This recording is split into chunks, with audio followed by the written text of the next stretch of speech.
Coming up on Theater Talk. Your uncle died, you're feeling low. You got to bury your mama, but you don't know where to go. Your papa needs his final rest. You got to give them the best. Theater Talk is made possible in part by the CUNY TV Foundation.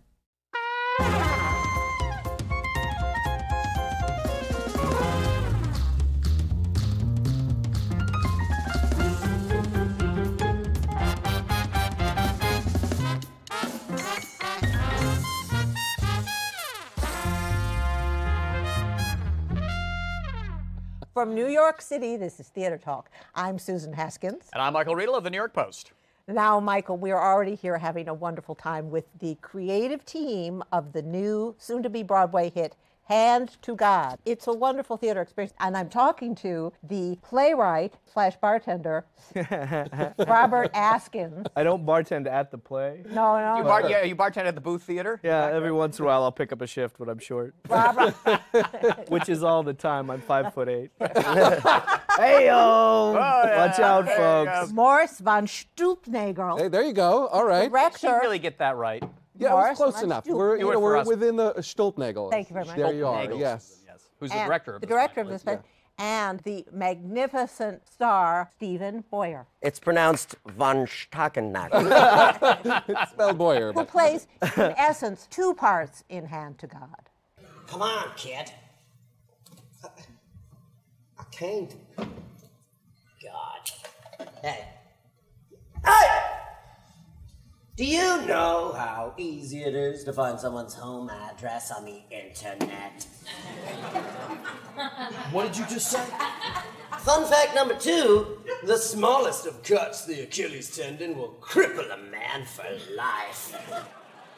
Rob, Yeah. how'd you come up with this? My mother had a Christian puppet ministry when I was growing up in Cypress, Texas. This play is ripped from the headlines. It is. Did you really? Yeah, man. Really? Nothing about this is false. In Cypress, Texas. And Yeah, what was man. the point of the Christian puppet? Share the love of Jesus, man. So kids would make puppets to sort of get in touch with God? Yeah, man. Well, I mean, it's a way to keep kids awake while you're trying to tell them about Jesus. And you had utter contempt for this whole thing? Absolutely not.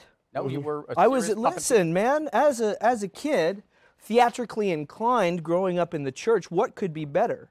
Do you know what I mean? I started off as a choir boy, and then I ended up doing some youth ministry, so I was preaching a little bit, and in between I stopped by puppets. So, Rob, when did you change? When did you Break away from the puppet ministry, Rob. This morning? Well, I don't know. It depends what you mean by change. I still feel like what we do is a religious experience. yeah. In It theater. is. Yeah. It is. And because it's a very, very funny play and outrageous in some ways, but you have some very serious things to say about religion. And I must say, after I saw it the other night, I went right home and asked the publicist to send me a script because I wanted to reread your epilogue. Oh, thank you. Some people read the Bible. Yeah. No, your interpretation is awfully good on the history of religion. Yes, Are you still not religious? Very much. I am. There is no church that says what I believe, so there's no church I go to. So I go to the theater and I write down what I believe and share it with other people. How about that? That's a good. very, very That's good answer. You're getting it very polished here. Hey, thanks, man. I'll have a dry martini, please. With twist. Yeah, no problem here. Just a second. That as it happens, this play happens to be about a maladjusted teenager in Texas Yeah. in the puppet workshop. Are you going to ask me if I'm maladjusted? I was going to say. I've Because already. I am. She's 'cause got that fuck it, man. accusatory finger going right there. Sorry. No, so the maladjusted teenager is in the puppet workshop, Yeah. and then his sock puppet becomes, so it seems, possessed by the devil. Yes. And says the things that you really wanted to say when you were in that puppet workshop as a child. Sure. Why not?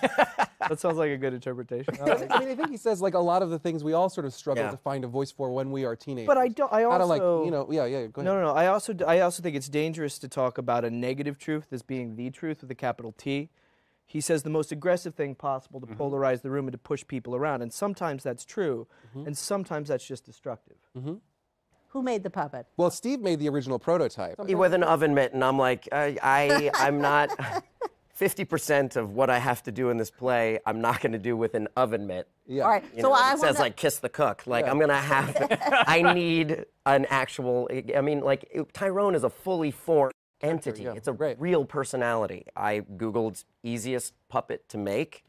Sock puppet came up, and so I bought a pair of sweat socks and I made a sock puppet, and I used the second sock in the pair to make little arms because he needs Okay. to do a lot of. His arms. Well, he's his an aggressive guy who arms are pushes people fabulous. around. Yeah. Literally. Now, well, I since all want- this talk about Tyrone, I do think that our viewers Thank you. deserve a little To meeting. meet Tyrone. He's yes. around. Well, Tyrone, welcome to Theater Talk. What is this? This is called Theater Talk. Who are you? Who are you? I'm I Michael. recognize these guys. Tyrone, I'm Michael Riedel of the New York Post. Michael Rideout. Riedel. How did Rado? Riedel. Okay, Michael Ray, and you? I'm the producer, Susan. I'm You're a producer. You have money. no, I'm afraid I don't. You're my best friend. No, so now Tyrone, Michael Riedel is known as the Butcher of Broadway. He's the most evil person on Broadway. Oh, awesome. Yeah, that's All right, right. all right. I thought that was me. Yeah, No, I got there. I got there before you, my friend. Actually, you know, Tyrone, I'm going away, and I'd like to have you guest write my column while You're going away. yeah, I They have finally putting you away? What'd they get you on, man? Tax evasion? crimes against the American theater. Ah. But I think you'd be good to guest write my column because you know what you could do? You go around and review the other shows on Broadway. Yeah, that's cool. I can't really hold a pen. What do you think about your co-star Stephen Boyer? I have no opinion. There's a lawsuit I shouldn't say. That guy has his hand up my ass every day. Every day. I know, but you got the reviews. He didn't. Yeah, well. Yeah, I got the bigger dressing room too. It's nice. And you get a car and a driver? Oh yeah, I get a car, I get dancing girls, I get you know, I'm gonna get you guys to like serve me canapes backstage. You know, you're gonna be in hot pants just serving me canapes. Oh, you don't Did I want to see that? Did I see you eating with Helen Mirren at Bar Centrale the other night? Helen.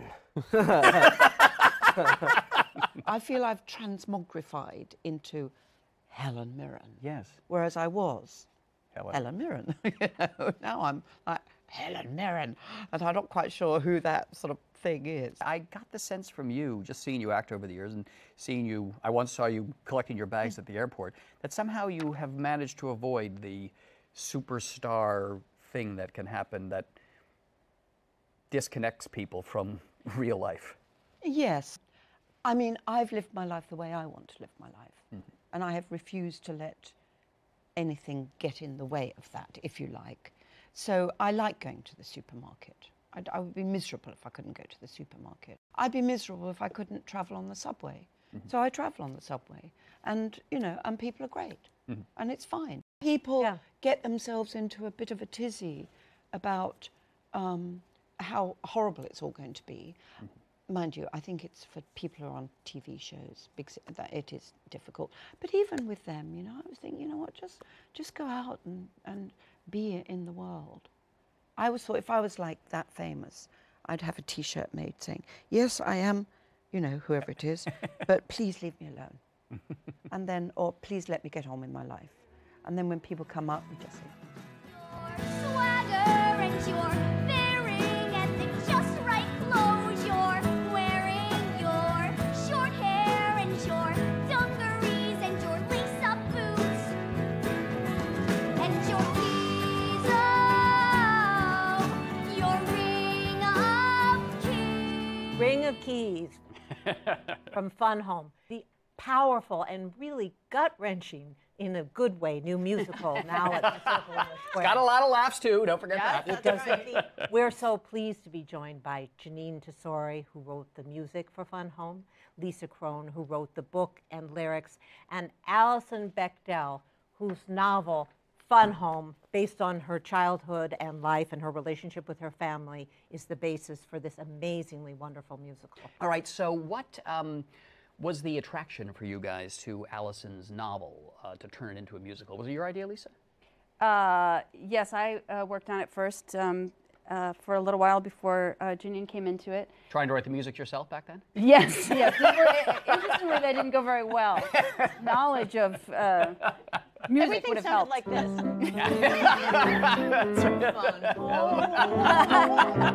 I didn't see what was wrong with it, but then I was disabused of my fondness for it. So Once I took the accordion out of your hands, we were. That's right. I thought about that. It's like, I give me my knew there was an accordion. Oompa Loompa song missing somewhere. But I want to go back. I want to go back before you got to it, and I want to ask Allison to give us, a thumbnail description of what this story is about your life. It's a memoir about my childhood with my father. It's about actually just a few months of my life when I was in college, when I came out as a lesbian, told my parents this great news, and found out that my father had been having secret affairs with men for a long time, which really blew me away. You had no inkling at all. No, growing up. no idea. Although looking back, I started putting it all together. His, Big obsession with antiques and Jerry Herman soundtrack collection.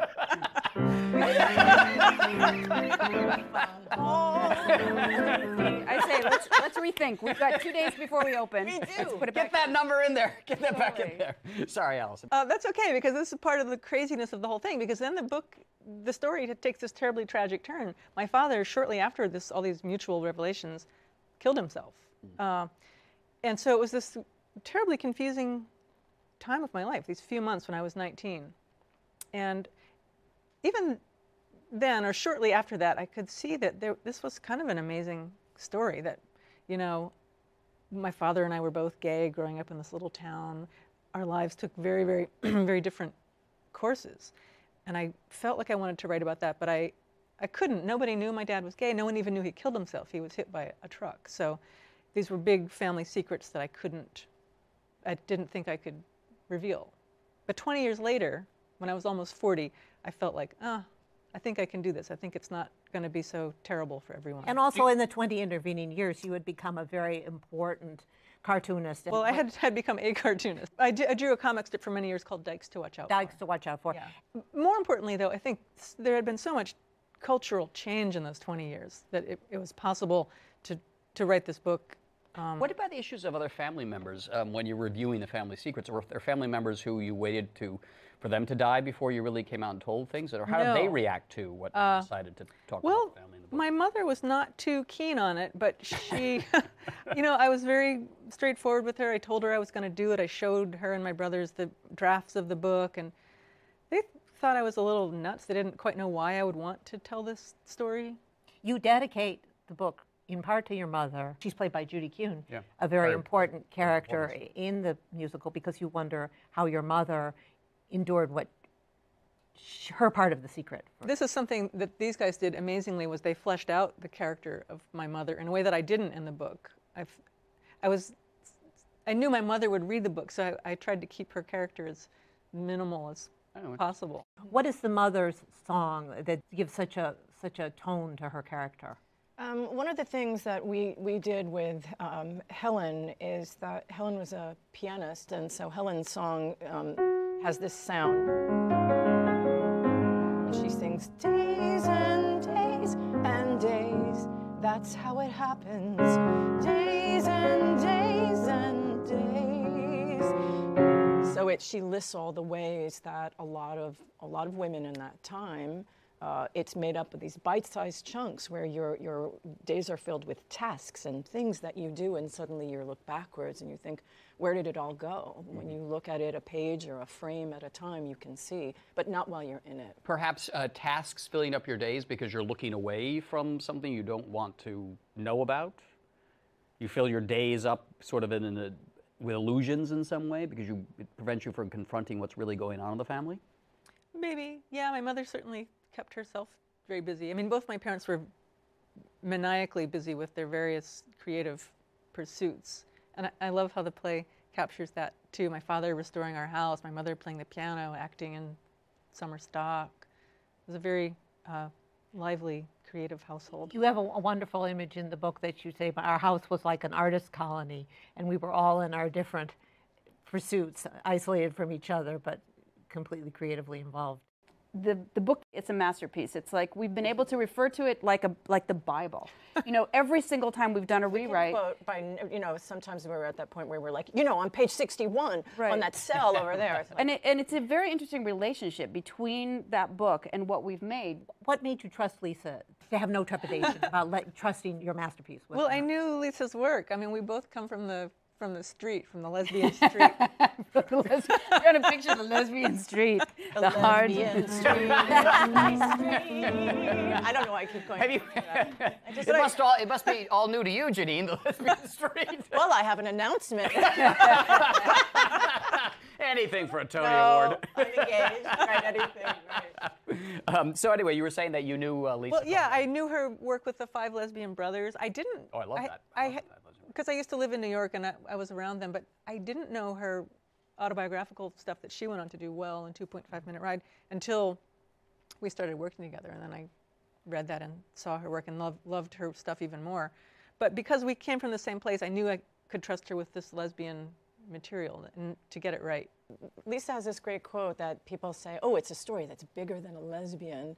She says it's actually the same size. This is a story about a father and a daughter. Yeah.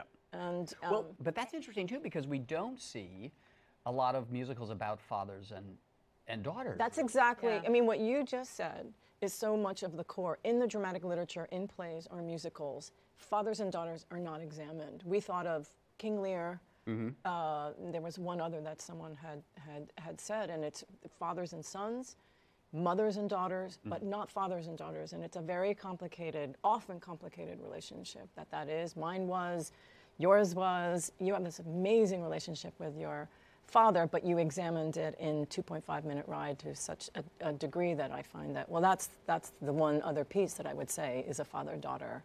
Violet. Violet, right. What I haven't noticed is that people ask that question to say, well, I love the piece, will other people be nervous about it? Right. And there's that kind of an assumption, but I thought for us, there would be no question about it because there are probably more people who have personal relationships with lesbians than people who know the King of Denmark or the Prince of Denmark. You know what I mean? It's like all the time. Two well-known Or the lesbians. King of Siam, right. When we go to theater, we identify with people. You know, I'm not a salesman, but I can go see that play and identify with that person. That's what we do in the theater. Your father is a magnificent performance by Michael Cerveris. And it's harder when you're older to begin. The thing I find myself wondering is, in this time where we all are aware of more of equality, would this man have suffered so and lived so if he had been living at a different time? That's the whole story. Yes, but then you wouldn't have been born if he... I know. He wouldn't have written the book if he'd been liberated and comfortable with himself. Yeah, it's a weird, conflicted feeling I have. I mean, I love the play. I love celebrating it, but it's also, there would be no play if my father hadn't killed himself, you know? So there's this... And there'd be no you if your father hadn't felt he had to get married and have a family, even though that wasn't what he wanted. Right. In his heart, yeah. Well, that's where the drama exists. That's where the drama exists. When this came to you, were you thinking, ooh, like Annie, cash cow? You know me. I know. You're always going for those crass commercial shows all the time. I would say this is the most important musical that I've ever written, ever. It brings everything that I feel like I've ever wanted to do in a piece. And now, can you be more specific? Yeah, I think it's a woman close to my age on stage, and that idea of that you're looking backward as much as you're looking forward, and trying to understand and grapple with what your parents gifted you with and what they burden you with, and that's universal. So I knew that it would be a musical as soon as I read the book, because you could feel what, there's a great heart and a great soul and a great intellect behind the book. I knew that it could sing because of the things that remained unexpressed. And between the incredible conflict, how it would do that was really a hard, it's just like all musicals are hard. This one was particularly hard because it doesn't fall into a formula.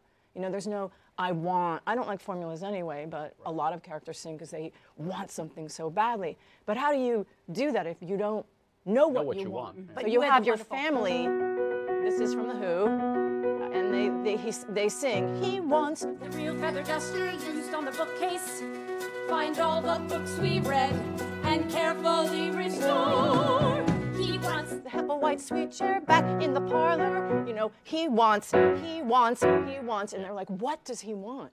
Yeah. We can feel it even though we're 7, we're 9, we're 10. We know that there's something, but you can tell at that age, I knew in my other father, what he wants is not what he has. And that incredible fear of a kid that you're not enough. When you guys are sitting down to write the show, is there a moment when you find the musical voice of the show? I mean, can you give me an example? Maybe the first song you wrote where you said, that's the tone I want to set. You know, really early on, because Lisa's done a lot of lyric work but hadn't written a musical. So the very first thing that we did is we sort of set up our own musical boot camp and wanted to locate that part of, you know, in that time, and the singer-songwriter quality of it. You know, The Ring of Keys has a singer-songwriter feel to it. The opening, which Lisa identified, you know, I just came up with it and we figured it out after the fact why it was important.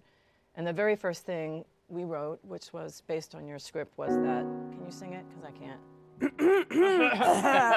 This is your big break, Lisa. finally.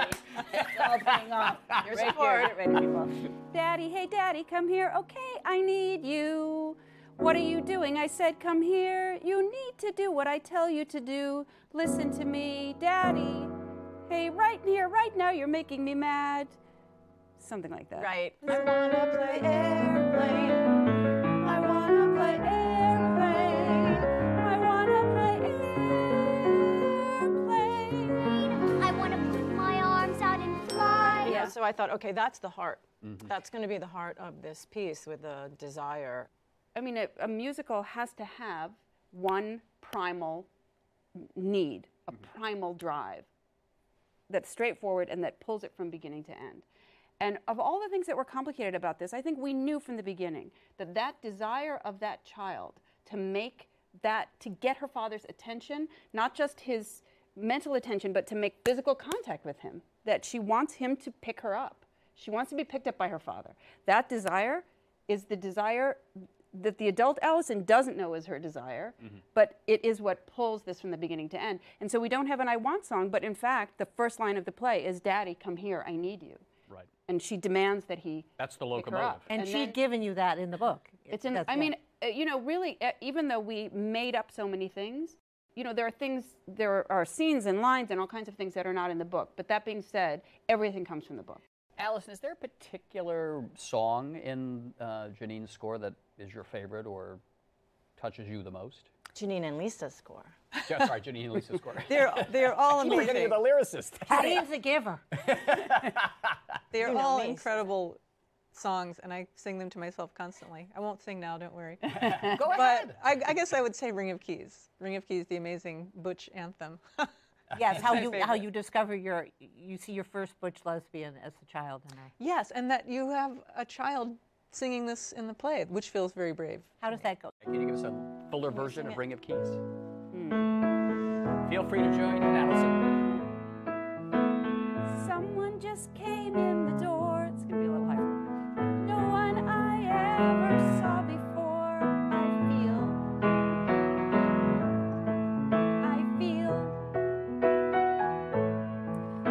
I don't know where you came from. I wish I did. I feel so dumb. I feel. I'm going to have to drop down.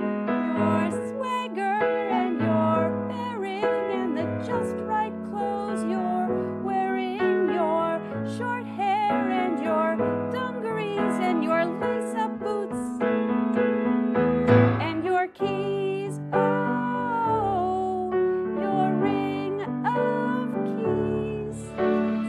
I know you. I know you. I know you. Yeah, bravo. Now, before we go, I wanted to say we've neglected, I think, to mention that one of your father's jobs was he was the director of a funeral home, hence the name Fun Home. Fun Home. That was what we called it. And one of the great numbers is when you kids are playing in the Fun Home. You made up the conceit of the television commercial, though, for Fun Home. Yes. didn't you? I was looking through the book to see if I'd It missed took that. us a but- long time to figure that out, but we, you know, obsessively did commercials. I mean, kids of that generation did commercials. But this is a huge metaphor through your book of the funeral home. Can we get a little bit of the Fun Home commercial song? You could even join in on that one, Alice. Oh, God. Come on, Allison, you can do it. Your uncle died. You're feeling low. You got to bury your mama, but you don't know where to go. Your papa needs. Oh yeah. His final rest. You got to give them the best. Come to the Fun Home. Sing with me, Janine. That's the Bechtel Funeral Home, baby. The Bechtel Fun Home. Next to the Baker's Department Store in Beach Creek. Oh, it's high. Wow. I gotta have little. You gotta have little. We You have got this child who has crazy hips. now you're never going to get her away from the piano. So, I never. Play another one, Janine. We're here till Here all night. We got a million of them. All right, the Literally, we have a million the of show is Fun Home, based on the excellent graphic novel by Alison Bechtel. These two are, I know they're confirmed theater geeks. Has this made you into a theater geek? I'm becoming a theater geek, yes. But there's still resistance, I detect. Well, and it's just, there's a lot to catch up with. As you can tell from this show. All right, thank you very much for being our guest on it. Thank you. Thank you. Our thanks to the Friends of Theater Talk for their significant contribution to this production. Theater Talk is made possible in part by the Frederick Lowe Foundation, the Corey and Bob Dinelli Charitable Fund, the Noel Coward Foundation, Carrie J. Fries, the Dorothy Strelson Foundation, and the New York City Department of Cultural Affairs.